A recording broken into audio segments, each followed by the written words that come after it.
Good evening, you're watching Estuary TV News. Coming up, we find out where the Mayor of Driffield is going next week, the growth of Christmas trees in more ways than one, and joining me in the studio is Reverend Andrew Dodd from Grimsby Minster for the weekly paper review.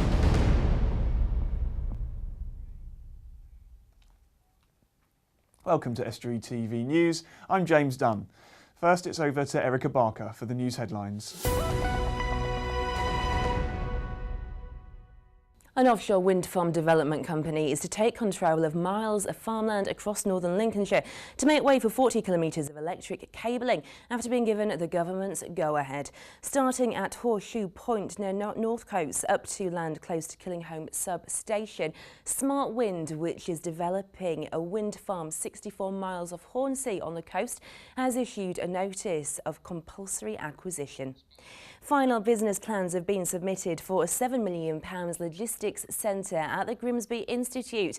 With the upcoming arrival of companies like Siemens to the Humber region, the Institute wants to bridge the skills gap and ensure local people are first in line for jobs. I think it's significant. We all know the opportunity that's coming the Humber's way in terms of offshore wind, the energy estuary, ports and logistics. I mean, this region's got a rich heritage in maritime logistics from the back of the fishing industry. We're looking to build on that, really. These industries are based out there in the middle of the North Sea, and we need to be able to support that. Don't buy dogs from unreputable dealers this Christmas. That's the warning from East Riding councillor Jackie Cracknell. She says that buying pets from such people can be dangerous, with the animals often having physical and psychological needs, often leading to the animal being rehomed again. These puppies should not be brought from anyone who is selling in these types of situations, especially if you're not being given a chance to see the puppies with their mothers in a proper kennel or in the proper environment that you would expect to see animals in. And the First World War's Christmas truce will be reenacted in Hull's West Park on Christmas Day to commemorate the centenary of the football match played by British and German forces in no man's land. Anyone wanting to take part is asked to meet in the park at 10:45 for a free pre-match photograph, and participants are asked to wear combat uniform. It's 100 years since the Christmas truce match in 1914. I wanted to do something a little bit special because of the 100 years. You know, I had an idea in August, didn't know entirely what we wanted to do, and then saw the Sainsbury's advert and it kind of snowballed from there. The rumour has it that Germany won 3-2, so hopefully we can repeat the scoreline. And I will be back later with more. Thank you, Erica. They're the centrepiece of living rooms at this time of year and are central to Christmas tradition. This year, however, real Christmas trees could be in more living rooms than ever before, thank you to a series of factors that have led to record growth for Christmas trees in 2014. Dave Nunn went to a local farm to find out more. It's as much of a Christmas tradition as mince pies, and this year Christmas trees in our area could be looking better than ever thanks to a record year in growth. The Christmas tree growth has been absolutely prolific. As most of the gardeners will know, there's been people mowing their lawns into November. It's been the same for the Christmas trees. With the high rainfall, they've put on a tremendous amount of body and height this year. So really a record growth year, I would have said, mild and wet. Even with the record growth, however, there has been some difficulties. It's meant difficult harvesting conditions. It's been very muddy. Obviously, we use a lot of machinery in the plantations to harvest and extract the required number of Christmas trees, and so it's been very muddy underfoot. But aside from that, it's caused us no real problems at all.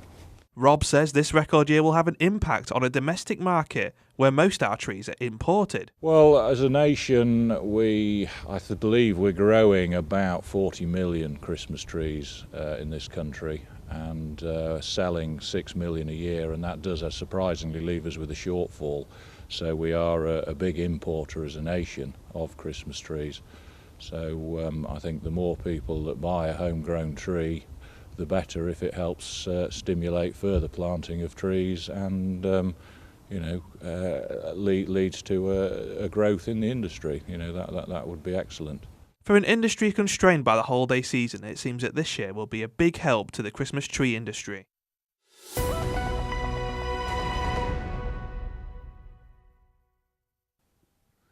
You're watching Estuary TV News. Coming up, the Mayor's going where? We catch up with the Mayor of Driffield to find out what he's up to. And Dan Kemp will bring you the sports news.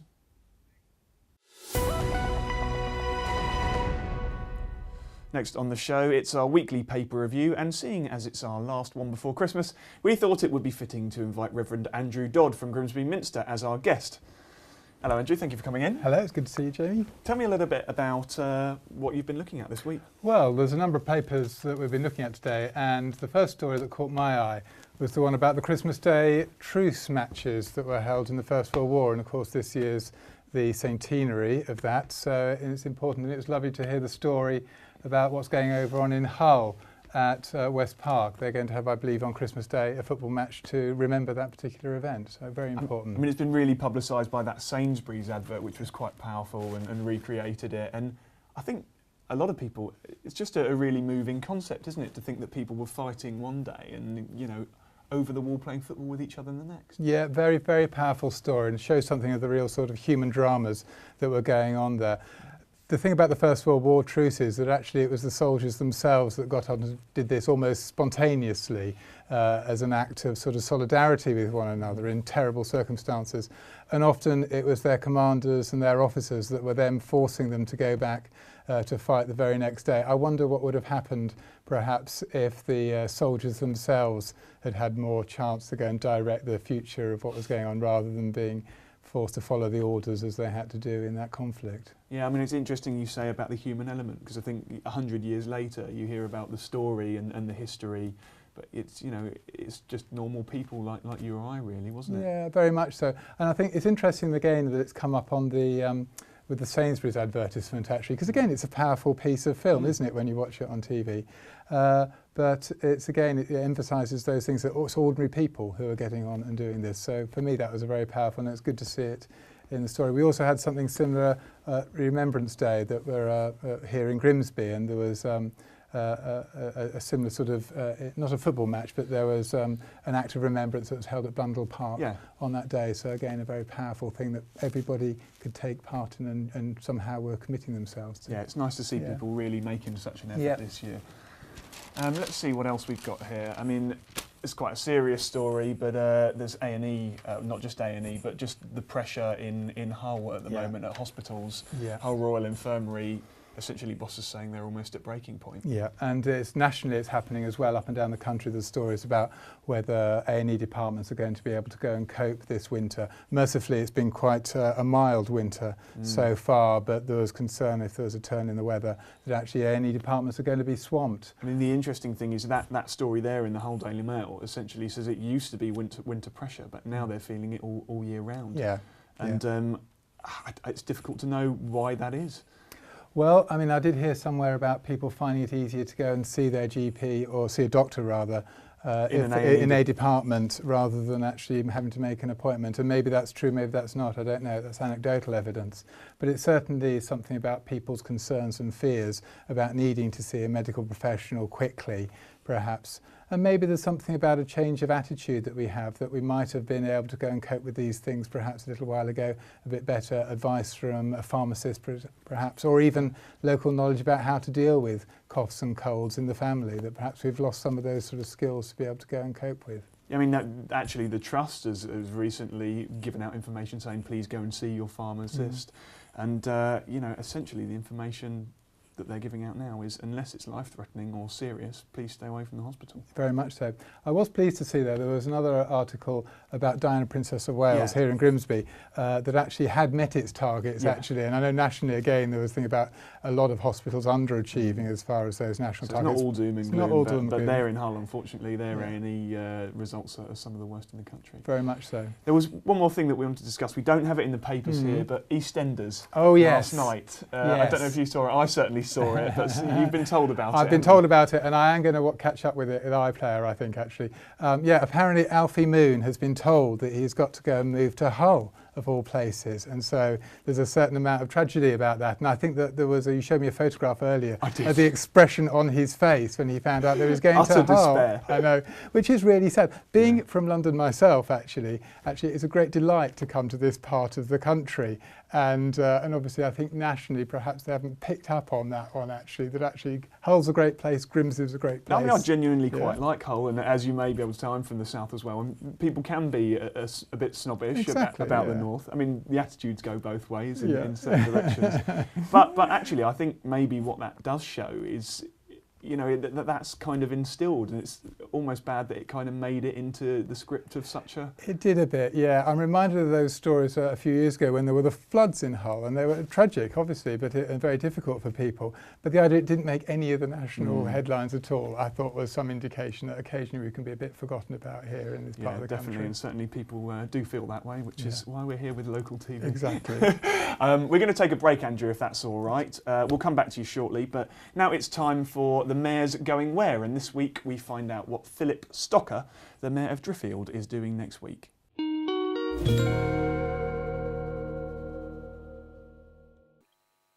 coming Sunday we've got 2 visits. That's St John service in Hessel. My wife and I were long-term members of St John, so we try to attend their services whenever possible. And then the civic service at Hornsey at 6 o'clock, so that's going to be a busy day. And so, this coming week, of course, we've got the Scout Post. We're involved with raising funds in Driffield for the Scouts, and it raises between 3,000 and 4,000 a year just for Driffield, Nafferton and Cranswick Scouts. So it helps them an awful lot, and it's a very well used service.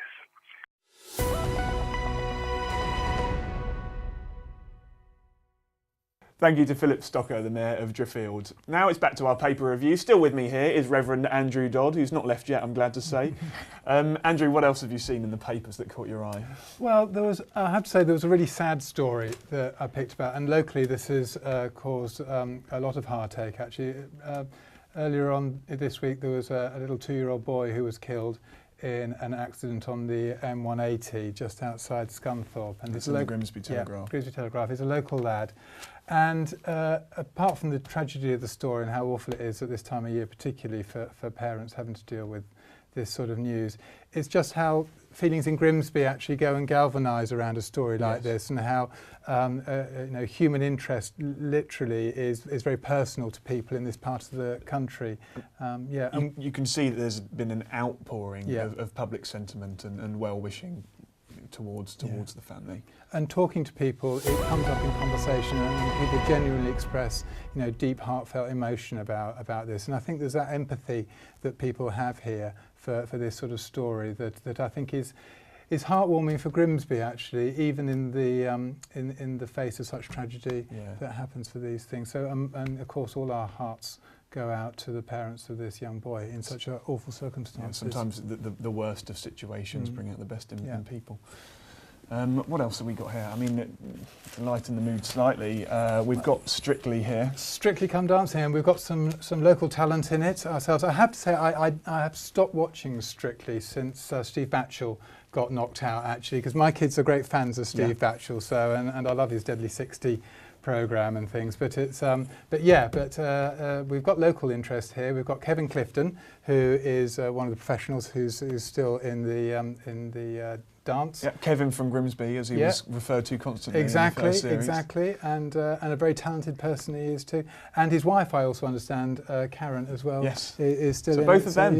Both of them in the final. And that would be very dramatic. And I want to we'll have a good Grimsby story there. Yeah, I mean, literally moments ago we were talking about how parts of the country like ours are forgotten about often, whereas there they are in the final of one of the most watched shows on TV. Exactly.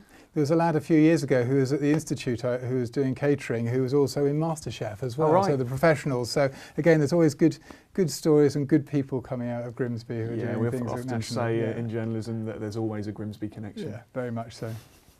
Let's see what else we've got here. There's something about Siemens, wasn't there, actually? Yes, in the Hull Daily Mail, they've yeah. advertised their first jobs for what is, said to be something that will revolutionise the area. Exactly. Renewables is such a big thing. I had the pleasure of going to visit the offices of Dong Energy last week, and we were out there and looking out with a pair of binoculars over chunks of Yorkshire into the North Sea, just to see what the westernmost rough site looks like actually from a distance. Yeah. It's dramatic stuff. Perhaps we don't see it too much because it's just out on the coast, but there's a lot of interest and energy going around that, and they've now started actually live feeding, so power is now coming in from these wind farms in the North Sea. Of course, Siemens are saying this is just the vanguard and there's much more to come. Yeah. Now, there was one more story that I wanted to talk to you about.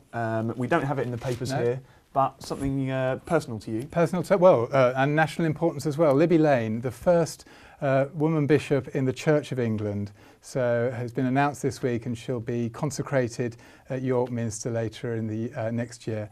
And it's the first woman ever to be a bishop for the Church of England. So the Church is really excited about this change. It's hard to imagine it's taken this long, though, isn't it? Well, there is a certain element of conservativeness within the Church of England that means that we have to go with the consensus of people, but there is such a groundswell of support from the Church for the ordination of women as bishops. It's been years now since we've had women priests, and this is the next step to fully recognise the humanity, if you like, of women within the Church. On a personal level, is this something that you've wanted to see happen? Very much so. I've been a supporter of the ordination of women all my life. I have to say my wife also is a priest as well in the Church of England, so I've got a certain interest there. But there is something more fundamental about that. It's just there are those issues about justice and about recognising the full humanity, as I said, of all people and inclusiveness. Yeah, so. Well, Andrew, I'm afraid we've run out of time there, but thank you very much for coming in. Now it's back to Erica with the rest of today's news. Hello, in the headlines today, Hull City Council is in talks with the organisers of Cleethorpes Air Show about the possibility of bringing the event to the city after it was announced it couldn't continue to be held in the town in 2015 due to financial difficulties. A central hub has opened on the Nunsthorpe estate in Grimsby, offering activities and services to the local community, replacing the former site on 2nd Avenue. The Centre for Facility has a sports hall and office space for businesses in the region to use. It's the wider community that benefits from this. Purely by geographical location, it's always going to be probably the community of Southward, the Nunsthorpe, Bradley Park and Grange areas, but our service and activities are available to anybody in the borough who's A pet owner from our region has been left devastated and out of pocket after her cat was shot with a pellet gun. It happened in Great Coats, and Donna Randall is appealing for anyone with any information to contact the police. After spending over £500 on vet bills, Oscar struggles to get around as they were unable to remove the pellet from his leg. Yeah, they can't get that out because it's embedded in muscle, and they would just do too much damage to take it out. So that will be in there as well. Whether that will cause problems later on, I don't know. I'm not sure the cost. So far, I would say we're probably looking at £550 so far, right before Christmas as well. So yeah, nice vet bill. So I'd like to send them that one. And children in Grimsby didn't have to go to Disneyland to see the magic this Christmas. Staff from Now Central Children's Centre in Grimsby's East Marsh, where the documentary Skint was filmed, brought the blockbuster hit Frozen to life with singing and dancing in abundance. Most of them love it. I mean, some of them are a bit frightened, but obviously, most of them love it, and it's just magical for them, and some of the little faces, they just light up, and that's all we love to see, just for the children, because they love it. And that's what we're all about, the children. And here we call him Santa, in Germany, St Nicholas. And children across Grimsby and Cleethorpes were waiting with bated breath to greet him on his whirlwind tour of the region. Hailing from Cleethorpes' twin town in Germany, he was looking forward to meeting. It's every time very interesting. The children are very excited. They before I come, the children speak with the teacher about the history of St. Nicholas. They are very well informed and they have a lot of questions. And that's all from me.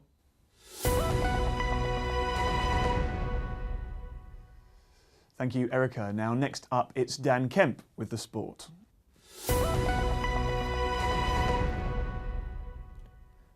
It promises to be a busy sporting festive period across our area, and it all kicks off this weekend.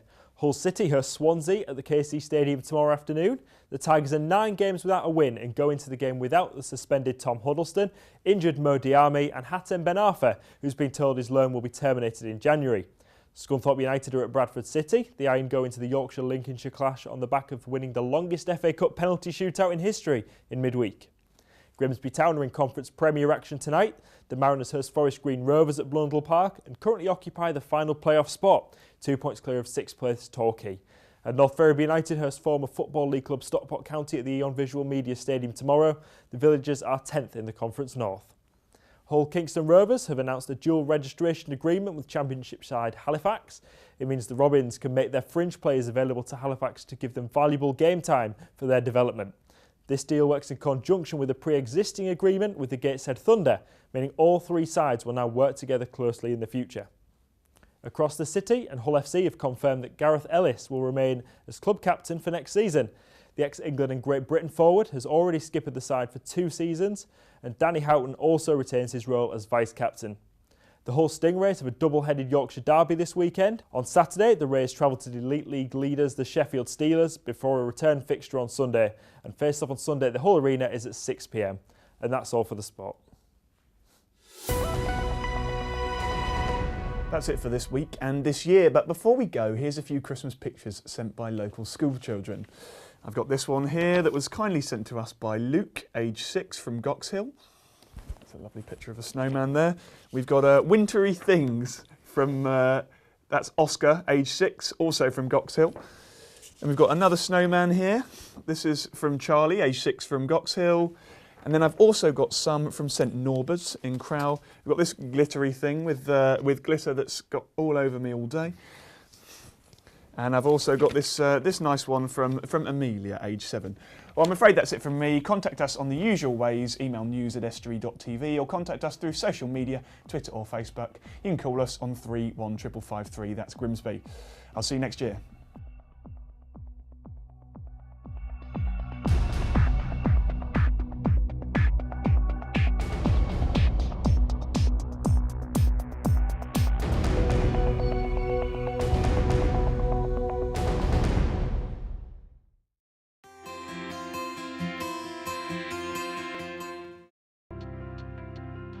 Hello and welcome to Estuary TV's weather with me, Luke Smith. Saturday we'll see sunny spells but still feeling cold, a few showers and still windy at first, but showers dying out during the afternoon and winds easing later with a maximum temperature of 8 degrees. Sunday turning much milder and very windy with some rain likely towards the evening, a small chance of some sun and a maximum temperature of 10 degrees.